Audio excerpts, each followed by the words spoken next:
பயங்கர பொறுப்புன்னு இருக்கு, சூப்பராக இருக்குது.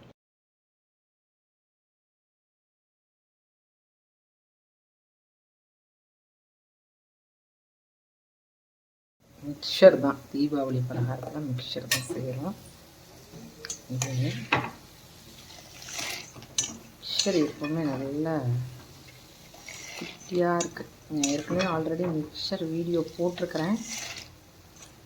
இருந்தாலும் சரி, எடுக்கிறப்ப சுடுறப்ப காமிச்சுக்குவேமே காமிக்கிறேன். இந்த அப்படியே அந்த நுரை அடங்கணும், அப்போ தான் எடுக்கணும். லட்டுக்கு வந்து 2 திருப்பி இதில் சீக்ரெட் என்ன மிச்சம் இருக்கும் லட்டுக்கும் அப்படின்னா, லட்டுக்கு ஒரு 2 இப்படி 2 திருப்பு, இப்படி 2 திருப்பு அதில் எடுத்துடணும். இதில் வந்து பார்த்திங்கன்னா அப்படி கிடையாது. நல்லா நுரை அடங்கினதுக்கு அப்புறம் தான் எடுக்கணும் மிக்சருக்கு பொறுத்தவரையிலும். மாவு வந்து பார்த்திங்கன்னா தயிர் பதத்தில் இருக்கணுங்க, அப்போ தான் நல்லாயிருக்கும். இப்படி தான் சுற்றி விட்டுக்கணும். இதில் நான் என்ன போட்டிருக்கேன்னா 2 டம்ளர் கடலை மாவு, ஒரு 4 ஸ்பூனு வந்து பச்சரிசி மாவு, அதுலேயும் சோடா கொஞ்சமாக, மஞ்சள் தூள், உப்பு, 1 டீஸ்பூன் வந்து இது போட்டிருக்கேன், மிளகாத்தூள் போட்டிருக்கேன். இத்தனையும் போட்டுட்டு தயிர் பதம், இந்த பதம் வந்து பார்த்திங்கன்னா தயிர் பதம் தோசை மாவுக்கு இந்த பதம் இப்படி கரைச்சி வச்சுக்கிட்டோம்னா தான் நல்லாயிருக்கும். பாருங்கள், குட்டி குட்டியாக அழகாக இப்படி பொரிஞ்சு வந்திருக்கு. இப்போ நம்ம தட்டி இப்படி செஞ்சு விட்டுக்கணும்.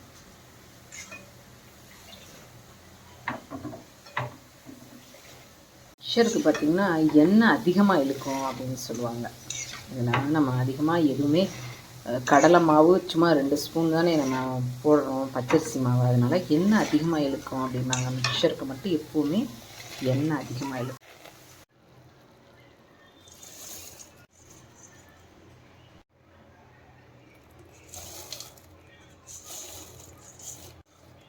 டேரெக்டாக உள்ளே போட்டுக்கூடாது, எண்ணெய்க்குள்ளார அந்த கரண்டியில் போட்டுக்கலாம்.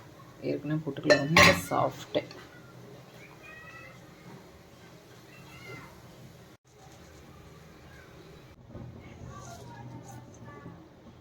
வேர்க்கடலை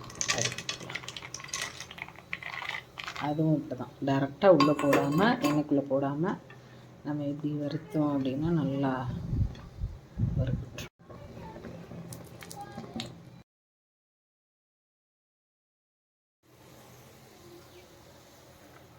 முக்கியமான விஷயம் கருவேப்பிலை தான்.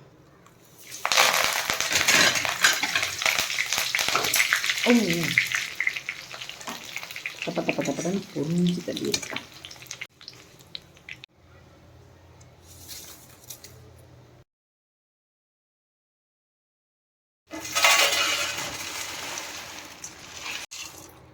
உப்பு, பெருங்காயம் எல்லாம் அதில் போட்டுக்கலாம்.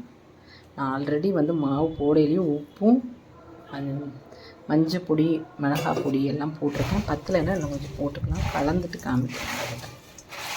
சூப்பராக இருக்கும். சிம்பிளாக 2 டம்ளர்லேயே ஒரு 300 கிராம் எடுத்தோம்னா நமக்கு வந்து நல்லா இவ்வளோ மிக்சர் வருங்க. சூப்பராக இருக்கும். நீங்கள் பெருங்காயம், உப்பு, மிளகாத்தூள்லாம் கலக்குனா நல்லா எடுத்து கொடுத்தோன்னே சூடோடு கலந்துக்கோங்க.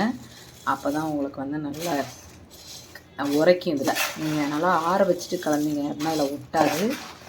நான் குழந்தைங்களாம் சாப்பிடுவாங்கன்ட்டு காரம் கம்மியாக போட்டிருக்கேன்.